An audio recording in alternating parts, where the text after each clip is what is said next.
Hello and good evening, everyone. So good to see you. My name is Adele Lander Burke, and I'm the Vice President of Public Programs at the Skirball Cultural Center in Los Angeles. And I want to welcome you to the Skirball's Author Talk this evening with Laila Lalami and Kiese Laymon. Some of you may be new to the Skirball. We've had people, I think, register from all over. So I want to tell you about us for a moment. We are a cultural institution in Los Angeles, guided by the Jewish value of welcoming the stranger and inspired by the American democratic values of freedom and equality. We do all kinds of public programs and museum exhibitions. And ultimately, we want to foster human connections, and we call upon all of us to build a more just society. With our mission in mind, I am honored to welcome author Laila Lalami and to the Skirball virtual stage this evening. The Skirball has featured numerous exhibitions and public programs over the years, including authors and performers, whose content presents a narrative of the story of immigration to America with which we are all familiar. We are a nation of immigrants, strengthened by their contributions to our society. Despite many obstacles that may be placed before them, ultimately, America is a place of welcome where immigrants can achieve their dreams for success. We've all heard this story. Laila herself is an immigrant who has achieved success in America, but she will tell us why citizenship feels conditional, not wholly accepted by many Americans. She is the author of 4 novels, including The Moor's Account, which was the winner of the American Book Award and a Pulitzer finalist, and The Other Americans, a finalist for the National Book Award. Laila is a professor of creative writing at UC Riverside and resides in Los Angeles. We have invited noted author Kiese Laymon to interview Laila. Kiese is an American writer, editor, and a professor of English and creative writing at the University of Mississippi. He's the author of 3 full-length books, a novel, Long Division, and 2 memoirs, How to Slowly Kill Yourself and Others in America, and Heavy. Laymon's work deals with American racism, feminism, family, masculinity, geography, hip-hop, and Southern Black life. Perhaps his experiences growing up in the South make him feel like a conditional citizen as well. I think we will find out during this conversation. So I think that our conversation will provide us some insight into newer narratives about American society and culture from different perspectives. A word about our format this evening. We are in Zoom webinar. You can see us, but we cannot see you. You are welcome to ask questions in the question and answer setting that's probably on the bottom of your screen, depending on what type of device you're using. And Kiese will manage these questions later on in the conversation. Most importantly, you received a link to purchase a signed copy of Conditional Citizen from Book Soup in Los Angeles, one of our local independent bookstores. Please support our independent bookstore by purchasing Conditional Citizen at the link that's provided to you. It's a direct link to purchase this book. And we will put it in the chat function as well, or it may be in Q&A along the way so that you will have it with you. So it is now my pleasure to turn the Zoom over to Laila and Kiese. Hey. Hi. How are you? I'm well. How are you doing? I'm better now that we're about to have this conversation. I wonder if we could start by letting, I want to ask you to read a little bit. This book shook me. I was watching the debate last night, and your Conditional Citizen was the lens through which I watched whatever we want to call that thing to happen. And so for people who don't have the book yet, I wonder if we could just read a few pages of it. Yeah. So this section is from the opening chapter. It's called Allegiance. And as you'll see, it sort of explains the sort of concept behind the book. This is a story about love and country, and I will tell it to you how I remember it, in strands that took me years to untangle and then thread together. I became an American on a sweltering day in 2000, a day when the marine layer of our Los Angeles cleared off before breakfast. The exact date had been circled on my wall calendar with the same blue Sharpie I used to mark holidays, and I thought of it as an equally festive occasion, the culmination of a journey that had begun when I came to the United States as a foreign student 8 years earlier. Over the course of those years, I had adopted, almost without realizing it, two of the more emblematic trappings of that particular era. I worked for a technology startup company and drove an SUV for which I had no discernible need. The deregulation of banks, the war in the Balkans, and Bill Clinton's angry denials that he did not have sex with that woman were in the past. The NASDAQ was at a record high, unemployment was at a record low. The future seemed full of possibility. The citizenship ceremony was held at the Pomona Fairplex, a 487-acre facility best known for hosting the Los Angeles County Fair every summer. I remember wearing a sleeveless dress, a silver necklace my mother had given me, and a pair of new shoes that blistered my feet. My husband was in the same black suit and tie he had worn at our wedding. Ushers directed us to Building 4, a large gray hall where I turned in my alien registration card and was handed a miniature flag in return. Folding chairs had been set up in 2 columns. Those who were to be sworn in had to sit on the left side of the aisle, their guests on the right. At precisely 9 a.m., the first few notes of the Star-Spangled Banners played on the loudspeaker, and a hush fell over the audience.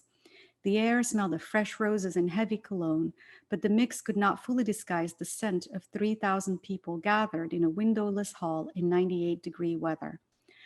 The presiding judge, an elderly man in wire-rimmed glasses, came to the lectern and delivered a homily about the rights and responsibilities that awaited us. Citizenship was a privilege we had earned, he said, and we were to honor it by participating in civic life, voting in elections, serving on juries, even running for office. He had kindly eyes and a warm demeanor. It seemed impossible that he would ever pass a cruel or unfair sentence on anyone in his courtroom.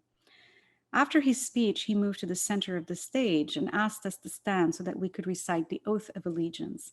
I raised my right hand. Love had brought me to that moment. When I came to the United States, my intention had been to complete a doctoral degree in linguistics and return home to Morocco, where I hoped to work as a college professor. But one day I met a man who made me reconsider many things, not least of which my distrust of romance. Alex and I had nothing in common. He was a network engineer, listened to grunge music, liked to spend entire weekends hiking up one mountain or another in Southern California. My hobbies were limited to reading.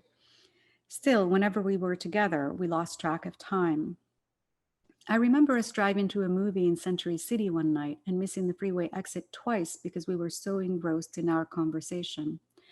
After it became clear that our relationship was serious, we realized that one of us had to live in the other's country. I was young and in love. I made a commitment to my husband and another to his homeland. I applied for permanent residency, a process that required submitting to a background check, sending in tax returns, going on interviews, and jumping through various bureaucratic hoops. One day, a notice arrived from the Department of Justice informing me that I was eligible for naturalization. I spent weeks studying for the citizenship exam. Alex helped by quizzing me while we were eating dinner or washing dishes. How many voting members are there in the House of Representatives? 435. Who wrote the Declaration of Independence? Thomas Jefferson.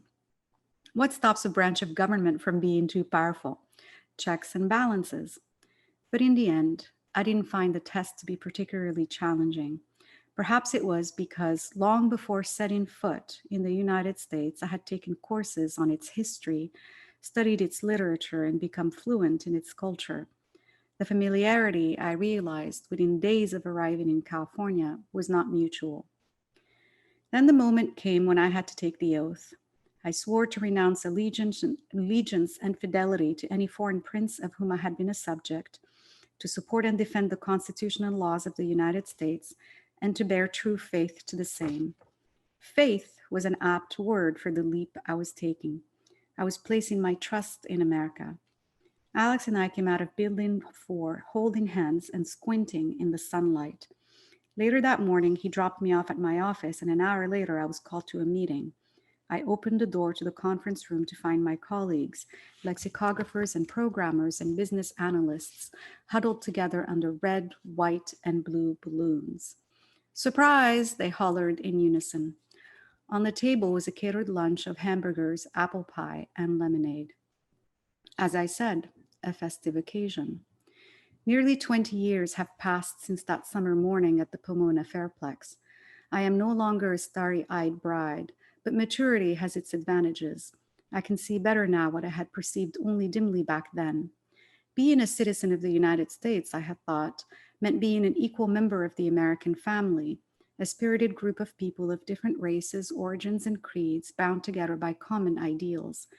As time went by, however, the contradictions between doctrine and reality became harder to ignore. While my life in this country is in most ways happy and fulfilling, it has never been entirely secure or comfortable. Certain facts regularly stand in the way, facts that make of me a conditional citizen. By this, I mean that my relationship to the state, observed through exposure to its policies or encounters with its representatives, is affected in all sorts of ways by my being an immigrant, a woman, an Arab, and a Muslim. Shortly after taking the oath, I applied for and received an American passport. The blue booklet was at once a tangible proof of my new citizenship and a powerful artifact that gave me the freedom to travel without restriction to more than 150 countries pre-pandemic. I made immediate use of it when I flew to Hong Kong in October 2000 to attend the annual meeting of the Association for Computational Linguistics. Alex had decided to tag along, and we spent a few days sightseeing on the island and in the Kowloon Peninsula. Coming back to the US, we went through customs at Los Angeles International Airport, both of us relieved not to have to go into separate lines anymore. When we walked up to the counter, the border agent examined both of our passports, then turned to my husband. "So," he said, his face breaking into a conspiratorial smile, "how many camels did you have to trade in for her?" This was my first interaction with an agent of the state since I'd become a citizen, and the direction it took so stunned me that I was rendered speechless. I think I might have gasped because the agent threw back his head and laughed, his face as pink as a new scar. With a wink at Alex, he stamped my passport and waved us both through. I was furious, and when I told a friend about it later, she said to forget it. It was just a stupid joke. "Don't read too much into it," she said. But I am a writer, and what is a writer if not someone who reads into things? And I shall stop right there. That's amazing. That's amazing. You know, I was lucky enough to read this book the first time months ago, and then I reread it again for this conversation. But the first time I read it, I didn't realize that the subtitle was on belonging at all.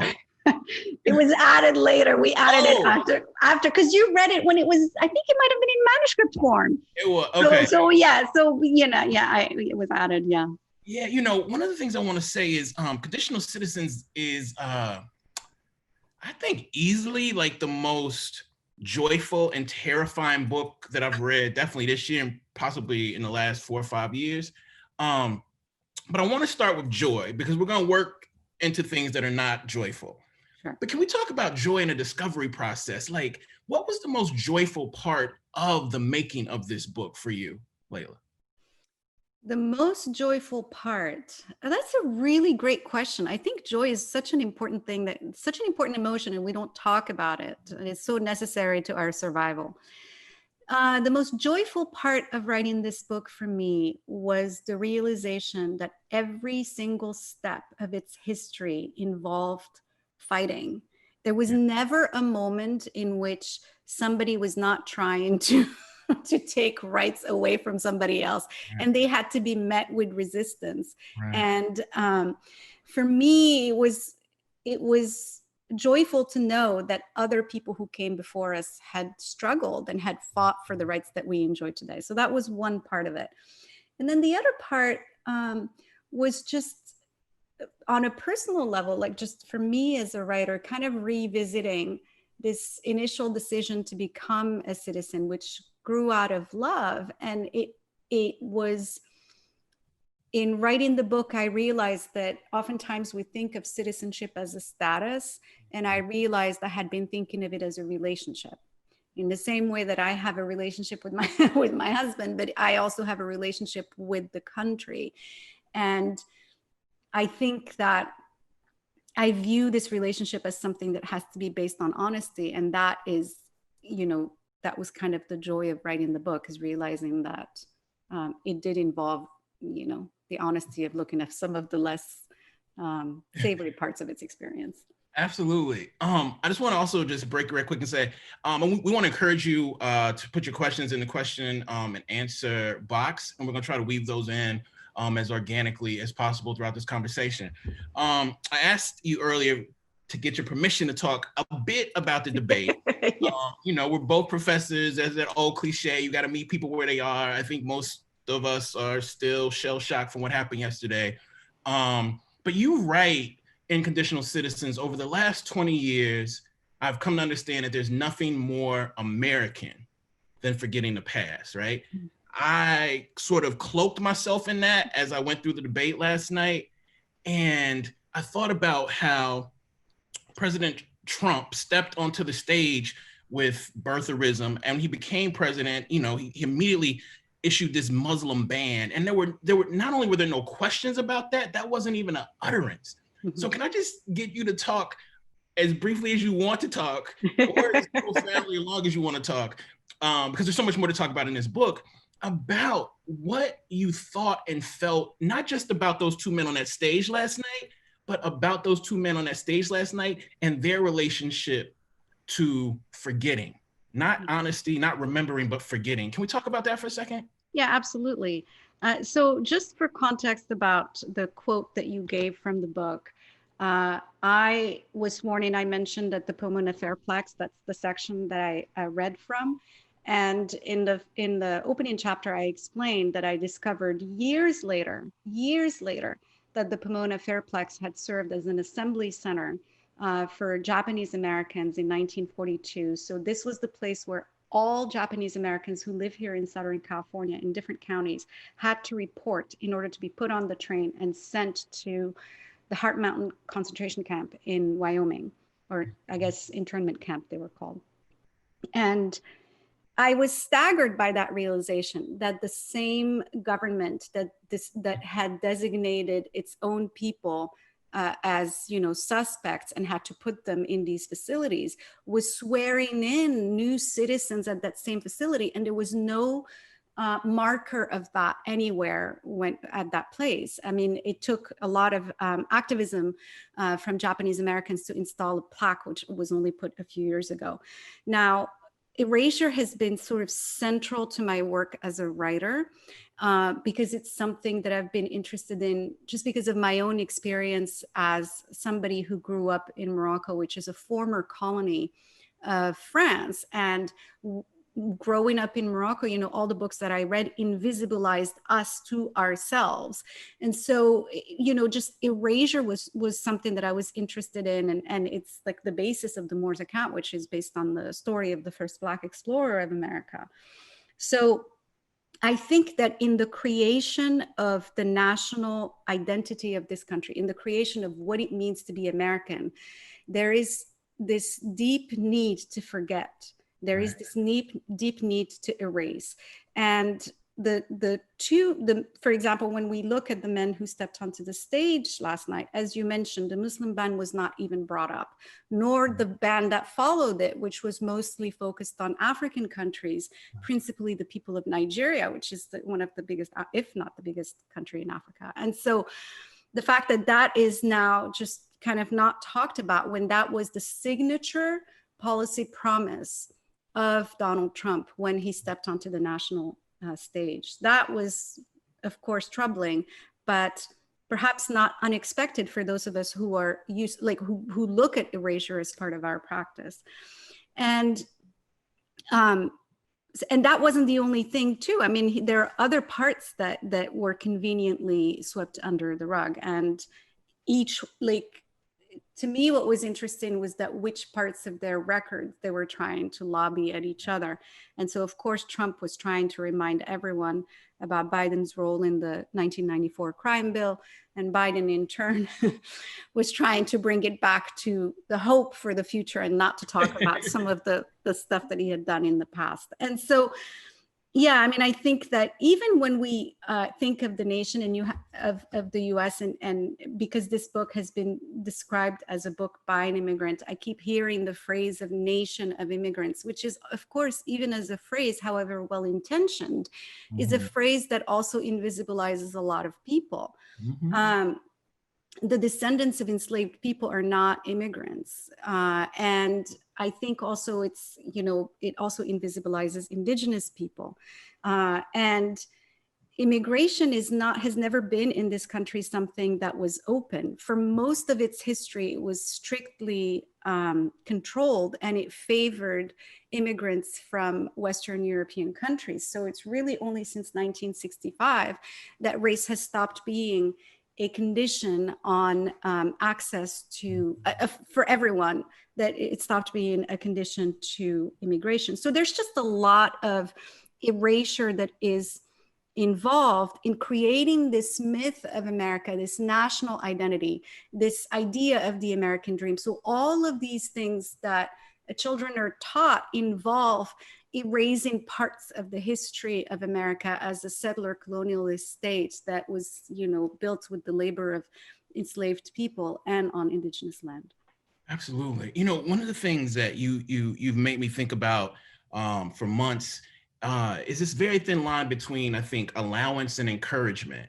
And, you know, watching that debate last night, I thought a lot about the way your book not even, well, really pushes us to understand that there's some people in this country who have been allowed and or encouraged to be critically loving of America, right? And there are other people critically loving of the United States. There are other people who have been encouraged and allowed to be critically hateful of this nation. I think all of that stuff gets conflated. But I wonder if we could talk a bit about that, and we can use the debate, but we can actually go elsewhere as well. Yeah. Well, the debate is a good starting point, right? Because just tonight, just before we came on, the president took to talking about last night's debate, and he started saying how Biden doesn't want to debate him again, and then he went into sort of talking about Ilhan Omar, the representative from Minnesota, and saying, and then of course the crowd chanted, "Lock her up." I mean, it's just very, very ugly stuff. And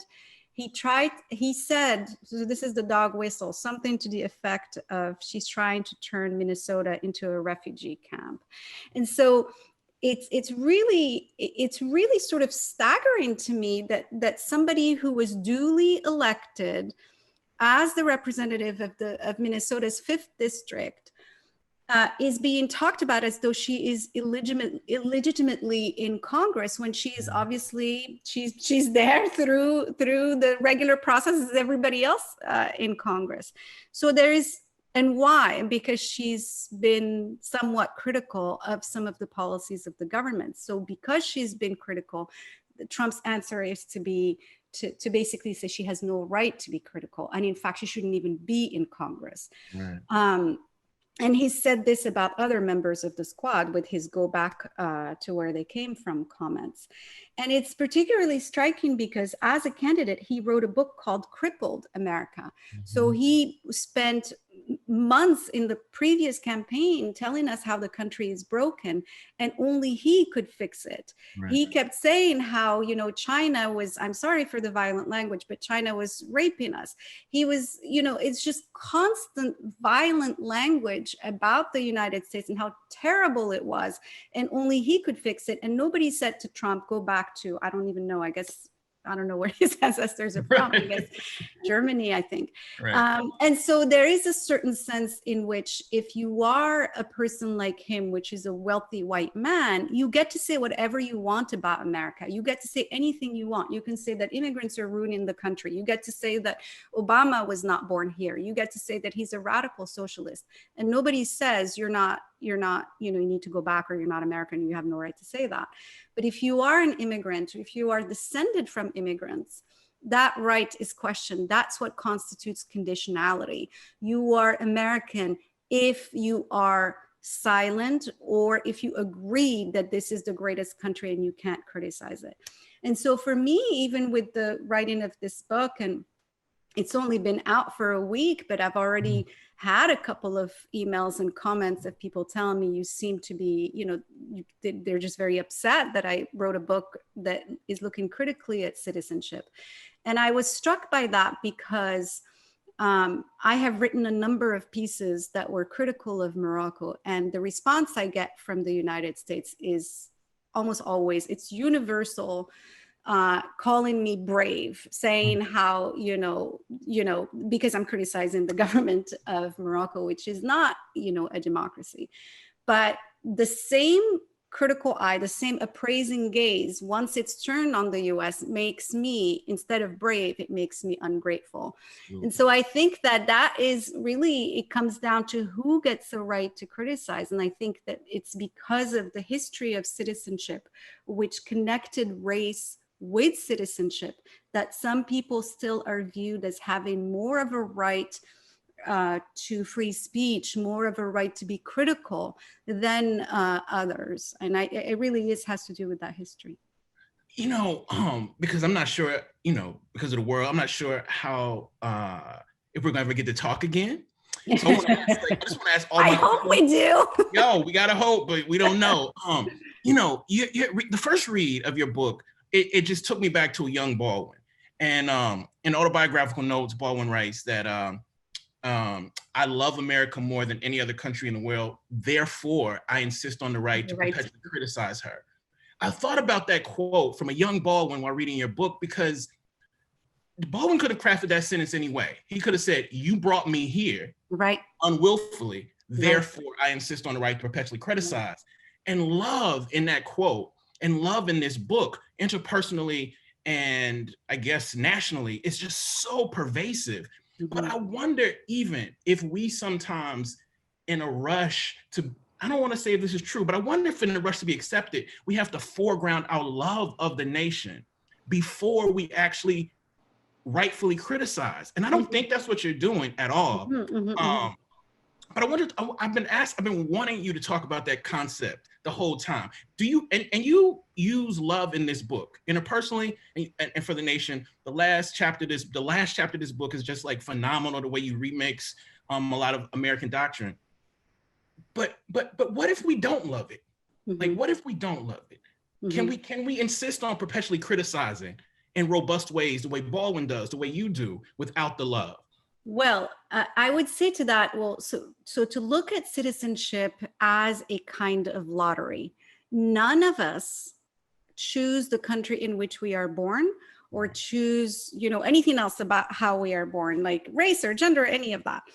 And so it really is a sort of a coincidence. And I think for people who are born in a particular country, I can completely understand that, you of course have the right to look critically at your country, and you have the right to be critical of it. And love does not have to enter into that equation, because it is completely accidental that you are American. It is not something that is that requires love. It just is.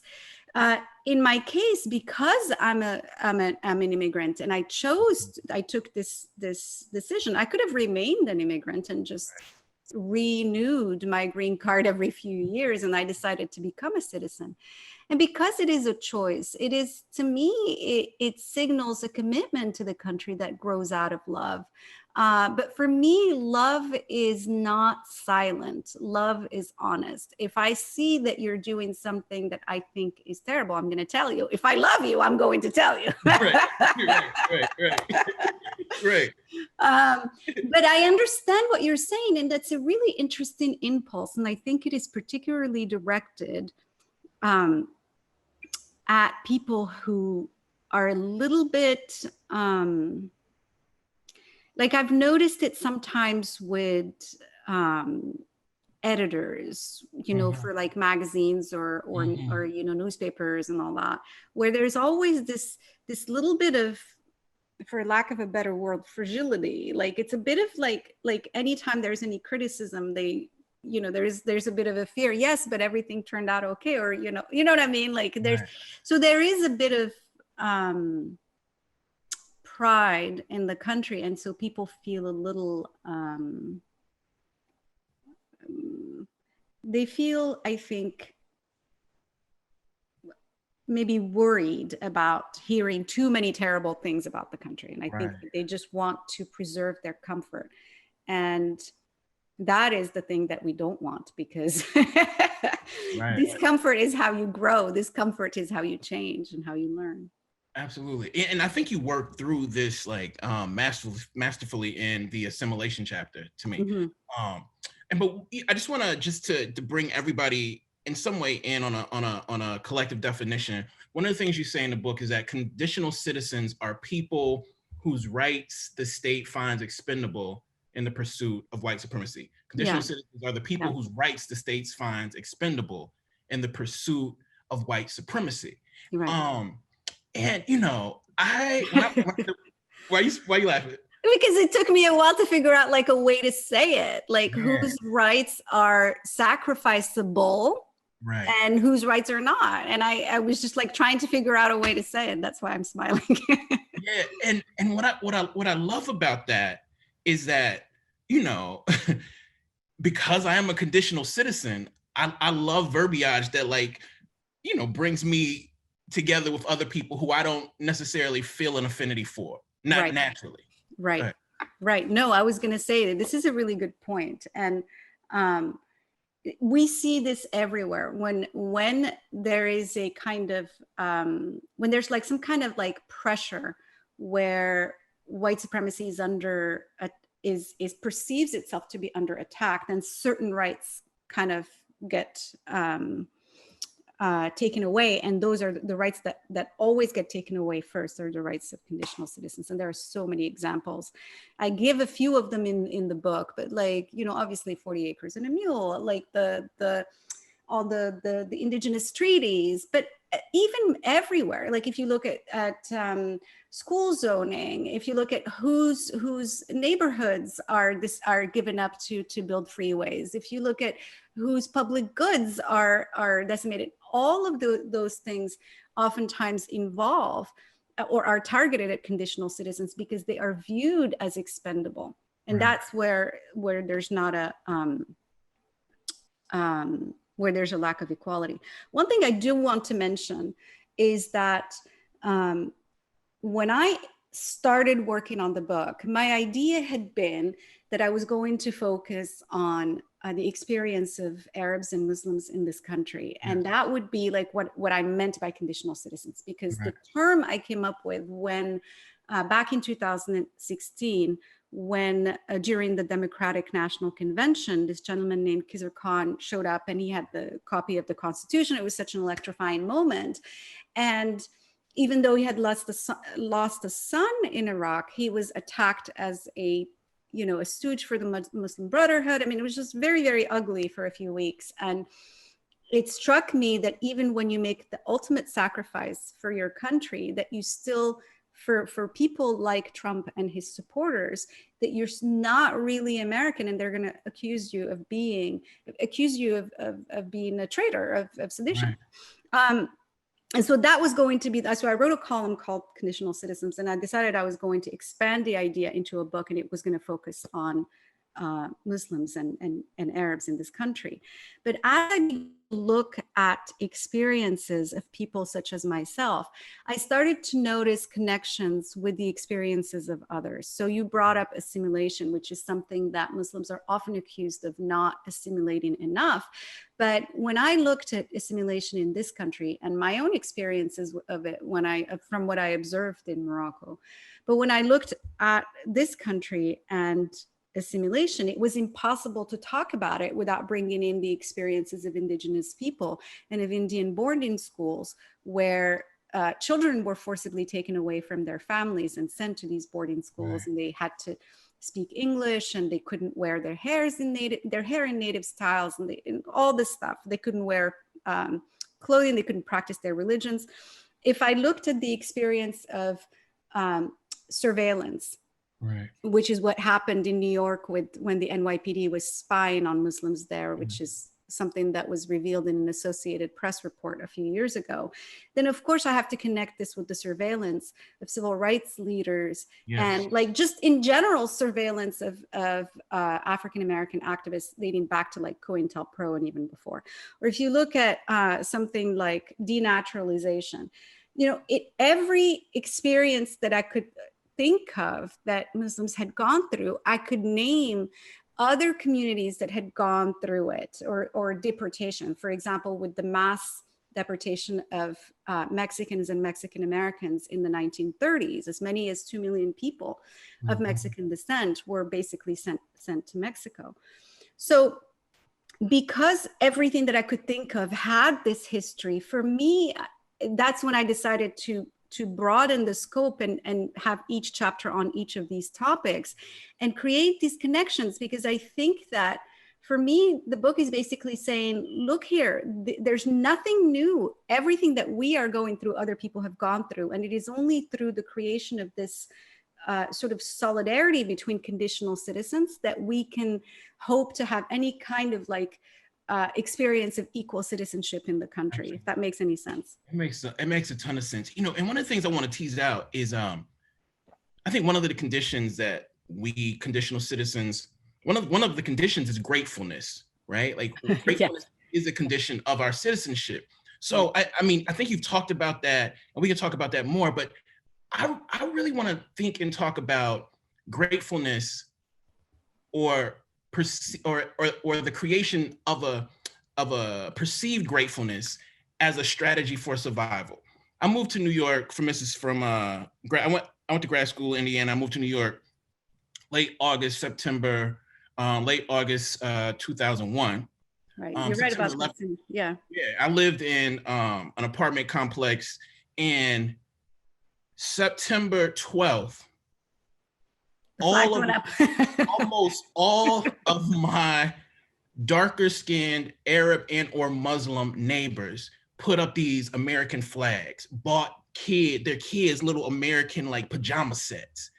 And there's so many ways to think about that, but I want to think about that as a tactic. Is it okay to think about that as a tactic? Possibly, because this is something that other people have done before. So for example, Japanese Americans leading up to internment, there are all these photographs by Dorothea Lange, where she has like these photographs. It will say like this, I am an American on these stores in like Oakland and in the Bay Area. And these were Japanese American owned stores. So you could see the same impulse, the same idea that if I demonstrate that I am American, they're going to leave me alone. And I think that's it's a human impulse, I suspect, but it is something that can be directed at anybody. And when I think about somebody like Colin Kaepernick, who was said to be ungrateful because he's making millions. And so the idea was that he should just not talk. LeBron James just recently, I forget what it was. It must have been about when he was talking about striking, and one of the Trump enablers came out and said, well, he should be grateful that he lives in a country where he has the right to express himself. So it's always this idea of you have to perform your gratitude, even as you are saying, we don't want racist policing, or we want, any kind of criticism has to be tied to this gratitude. And and we never invert it, right? We never say Trump should be grateful for white supremacy and heteropatriarchy. Without which he would not be president, right? Without which a mediocre man who paid $750 in taxes and zero before that somehow managed to get to the presidency. Absolutely. I want to make sure we blend some of these questions in here. I don't want to ask a question about hope yet. The money presented, but one of the questions is, can you say something more about the BLM protest and the importance of going outside of the official channels to take a stand and demand others do so? I want to hear writers roar and call people into the streets. I don't completely understand why this is not happening. Well, I think that it did happen, and it is happening. I don't think that it has been a week since May where there have not been protests somewhere in the country. Right. And they tend to flare in different cities around the country. So Portland has not stopped at all protesting, and other cities are still doing it. I think what we're not seeing is a sort of coordinated effort at a national level. And there is such a pressure, both from the sort of the main candidates, both of them are, well, one of them just doesn't want any of these protests and basically is talking about law and order all day long. And the other one is saying that people do have the right to protest, but it has to be peaceful, but this, but that, but, you know, so it's just, you're not getting a sense that there is a lot of support. I think that protest depends on having a lot of energy. It depends on having a lot of time. It depends on having the health, you know, there's just like all of these conditions that go into support. I think that we are seeing a lot of these protests, but what we're not seeing is like a coordination between them and something that is national. I do want to say that I think that in order to maintain, to have momentum and to keep the pressure, a number of things have to happen. And so that's why, while I absolutely think people should vote, and I think voting is very important, otherwise people would not be suppressing it everywhere. I think that protests have a role to play, and I think civil disobedience has a role to play. I think that there's a lot of different tactics that can be used, and it is possible that protesting needs to go through these sort of waves. And I say this because when you look at the experience of something like the Arab Spring in 2011, so basically you had periods of that lasted weeks, and then, you know, there's a bit of a fatigue, or, you know, some of the protesters get put in jail. People have, you know, have injuries that they have to tend to. They have healthcare issues that they have to tend to. And then there are arrests, there's money involved. There's all kinds of things that basically become obstacles. And so then you see it kind of wanes, and then something happens and it starts again. So we may be kind of in that bottom of the wave, but it could absolutely start again. And I assume that if there's that something is going to happen after the election, if we continue to see the sort of voter suppression and police violence that we've seen. I think it's an interesting question as well, because it says, I want to hear writers roar and call people into the streets. And whenever I hear people use the streets as a designation, I'm always interested in what streets they're actually thinking about, like, and what kind of power. And I taught at Vassar for a long time, and one day, one of my colleagues was talking to a large group of students, and the last thing she said was, "Let's take it to the streets." And then they walked around main building on Vassar's campus.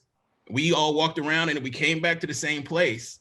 But some of us patted ourselves on the back, I guess, for walking. So I don't know. I'm not sure what people mean by the streets, but I also think there's that writers roar and call people into the streets. I want to get this. Do you see that flying the American flag, as the MAGA people do, has a different message? In some instances, do you see it? Jump in there. I think that that's a really interesting question too. You know, if you just look at the flag as denoting of citizenship, obviously nothing wrong with it. It represents the country, it's a symbol, and so on and so forth. So everybody should, you know, feel free to, you know, fly. And I think the bigger question is why it is that MAGA types have this sort of ownership of the flag that now when we see it, it makes us a little suspicious, like, what's going on? Why is this person flying the flag? And I think this weekend, I saw on a house an American flag with a Blue Lives Matter flag, I think is what it is. It looks kind of the same as an American flag, but it's been modified to have like this blue stripe. And if you're looking quickly, you might not even notice it. And those two things were posted together. So it's obviously a statement. There is a connection now between these sort of extremely conservative ideas and frankly, white supremacist ideas and the flying of the flag. And so So I think that's what gives people pause about the flag and sort of claiming it. It's because the other side is claiming it. Yes, yes. You know, one of the things that I personally really want to ask you is, you know, I've read all of your novels. I've taught 2 of your novels. Oh my God, you are so nice. What do you mean? You act like you ain't you. You No, know? I didn't know. I had no idea. That's so nice. Okay. Flattered. It was nice that you wrote books that like I could teach. So I appreciate you doing that. But one of the things that I feel and really use a lot of your work to do is to kind of like strip my MFA students of this idea that like the work we do is like idea deficient, politics deficient, vision deficient. And I wonder if you can talk first about the difference in terms of craft in crafting this book, and about for you, how important it is for writers of fiction and novels to have political dimensions and political ideas that don't just necessarily come across as dogmatic, but like undergirding a lot of our work. When I was starting out and publishing in the US, I was really, really struck by how different it is from publishing in Morocco. And there really seemed to be among fiction writers and critics this expectation that you're supposed to write things that are very beautifully written, but that don't really that they're kind of like apolitical. And if characters, or if there's any kind of like handling of politics or race or gender or anything like that, then the work then you start to hear things like, it's too political, or it's didactic, or it's like all these code words, and it really, that like I was surprised by this, to be honest. I remember when I wrote my first book and I gave it to a friend of mine to read, and she was a writer, and she said, "Oh, it's a very political book." And I was shocked, because at no point did it occur to me that I was writing a political book. My book was about a bunch of immigrants and what happens to them. But because the very identity of being an immigrant is a politicized identity, and so therefore the book becomes political, therefore it is not like, you know, purely crafted, and so we're going to sort of, you know, perceive it that way. And that has really, I was not expecting that. I was really struck by that. And of course I learned a bit more about sort of like the history of the creative writing workshops and what happens in them, and then things became a little bit clearer for me about why that might be. I think for me, it's just been something that I've really had to push against, because I don't view my work as political. I view it as just trying to get at the truth, which is what all of us writers are trying, I think, are trying to get at. And I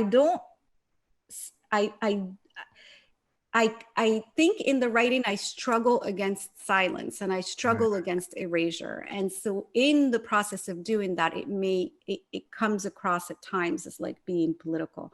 In balancing the writing, it was such a challenge for me, because I tend to be a private person. I've had a number of friends read this book and say that they didn't know some of the things that were in it, just because I don't like talking about sort of like my private life, and that's why I'm a fiction writer.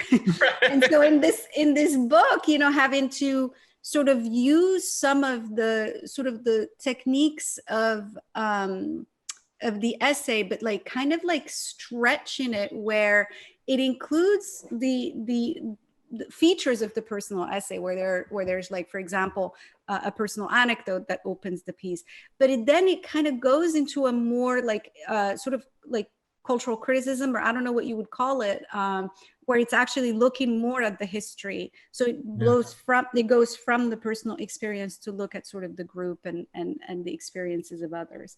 And I tried as much as I can to kind of have all of the essays have the same shape and to be connected thematically that way. But it is true that it's such a strange thing in this country, I think, where people demand that writers not be political. I find it really amazing. Right, right. And one of the things that you write, one of the sentences in this book that is amazing to me. The short sentences in this book, I just think are just so weighted. And one of the sentences is despair is seductive. Yeah. And so one of her questions is, from one of the listeners tonight, can one stay, love, fight, and criticize without allegiance? And I'm interested in what that question has to do with this idea of despair being seductive. Well, one of the things that happened over the last 4 years, so I spent the 8 years prior to the current person being president criticizing the former president because he wasn't doing enough at all. So I was surprised 4 years ago to discover that suddenly a huge swath of like a huge number of my acquaintances who had not been very political suddenly started talking about like resistance and all of that. So there is something about this current occupant that sort of draws out people and makes them want to be involved. I think that I'm afraid I'm going on a tangent. What was I going to say? No, I was going to say something. Oh, and so I think that yes, you can do all of these things. You can criticize. You can be involved. You can do all of this without having to show your allegiance.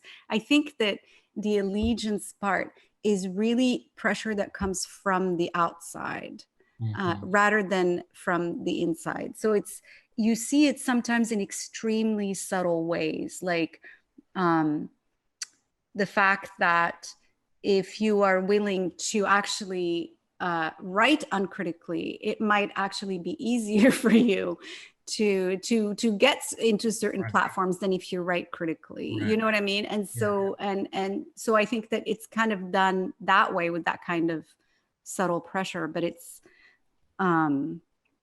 certainly not a requirement, and you should feel free to criticize. I feel like I lost track of the question. No. You didn't. I just want to make sure we get this part in though, because this is a sentence about despair. Oh my God, hang on. That's where I was going. So 4 years ago, all these people suddenly discovered, they wanted to be a part of the resistance. And these same people in the last year have communicated utter despair at everything that is going on. And I know that it's tempting to give up hope. And that's why I said that despair is seductive, because despair doesn't ask anything of you. It asks the opposite. It asks you to give up and not do anything because the fight is already lost.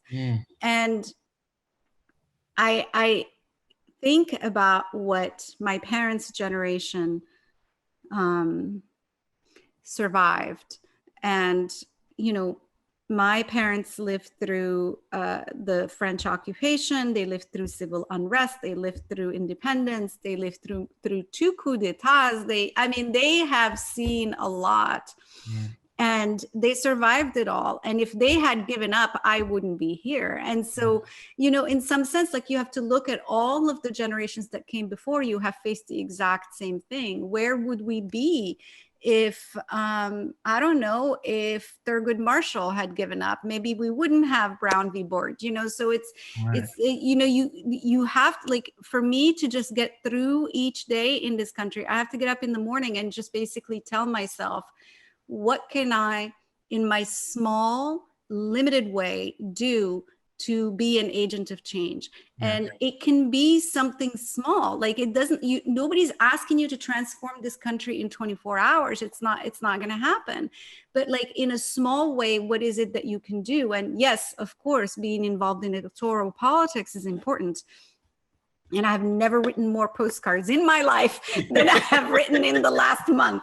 But that's not all. That's not all that can be. There are so many organizations in which to get involved. And the ones that I donate to and get involved with are the ones that advocate for immigrants in detention and so on and so forth. But there are so many grassroots organizations to be involved in and ways to help others. But basically, like, how can you be an agent of change?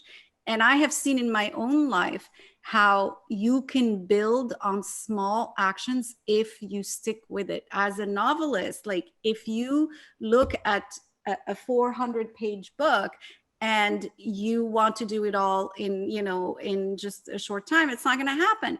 It's through the routine, through the doing it every single day, you know, paragraph by paragraph, sentence by sentence, and word by word, you end up building that book. And in the same way, you know, bringing about the change that you want to see, like what small way can you do, but you have to do it every day. It can't be just like, oh, well, I voted, now I can, you know, let them figure it out for the next 4 years. You basically have to keep the pressure on constantly. It can never stop. The minute that you have your eye off the the steering, or that you let go of the steering wheel, then everything, somebody's out to get you. Basically, somebody's out to take away.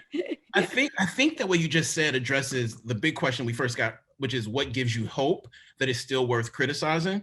I've been told we can ask one more question, but before we ask the question, I want to read a sentence from your book that I think I want to lead this question into. I want to lead this sentence into our last question. So, Laila, you write, all people are created equal, right? American mantra, blah, blah, blah. All people are created equal. And what you add is, and we must work to make sure that they stay that way, right?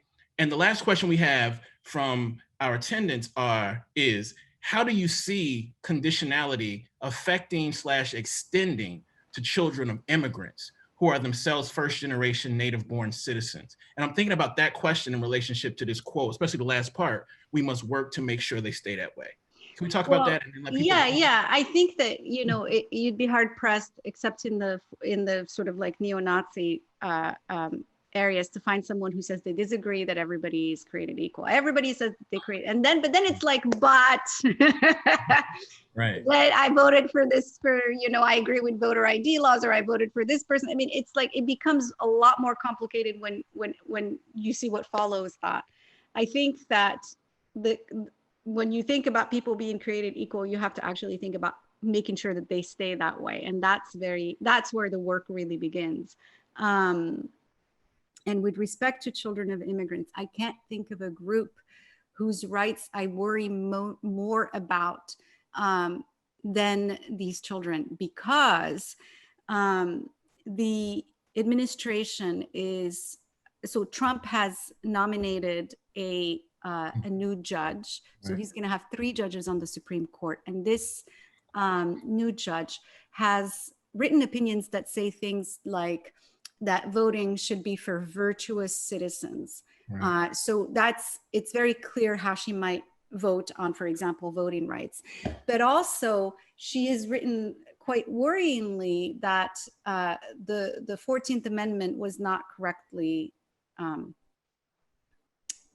ratified or whatever. That's the thinking, and maybe illegitimate. And that is the amendment that has served as the basis for a lot of the civil rights legislation that we have. And it also is the amendment that applies to birthright citizenship. So in this country, no matter where your parents come from, if you are born here, you are a citizen. But Ken Cuccinelli, who is the deputy, he has a really long title, because none of these guys that Trump has put in charge of these big portfolios have actually gone through Senate confirmation. So what they all are doing is acting this or acting that. So he's the acting deputy secretary of Homeland Security, I believe is his title. He has said in the past that he does not believe in birthright citizenship. And so if we were to see a second Trump term, my expectation is that we are going to see cases that come up about challenging the citizenship of children whose parents are, for example, undocumented or came here from other countries and are not citizens. So basically, just because you're born here doesn't mean that you are a citizen of this country. So that's why I think that the children of immigrants are threatened, just in terms of like if they're born here. Now, if they're not born here, there's also this whole thing with family separation, which I can't, just the thought of that is just so horrendous of what could happen if we have another Trump term, what continues to happen, because they're still separating children and it hasn't really stopped. So I do think that they are conditional citizens, because the very notion of a child is that you're not, I mean, you're not yet of age. You're not making your own decisions. It's adults around you that are making this. They're completely innocent, and yet they're getting swept up in this sort of really punishing system. So yes, absolutely, conditionality would include them.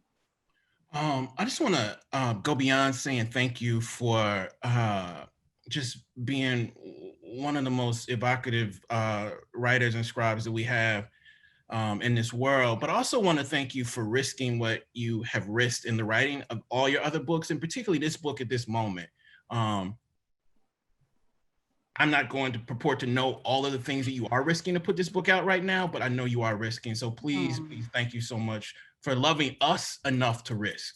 Thank you so much, Kiese. This is such a lovely conversation. You're such a generous host. Thank you so much. Thank you. Thank you. I would like to say thank you to both of you. It's really a phenomenal conversation. I'm sitting here texting to my friends as we're listening. Just really wanted to wrap up and say a couple of words. Laila, you mentioned in the beginning that America has a need to forget and that we're into erasure. And I'm just amazed at you as an immigrant who came to America, became a citizen, and you know our history better than probably 90% of the people who were born here. So that really has something to teach us.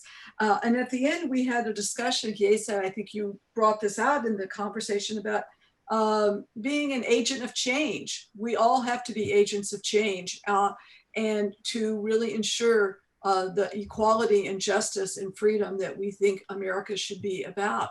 So I really want to thank both of you for the conversation. I want to remind everyone to vote. The Skirball Cultural Center is a voting center. It will be open on starting October 24th.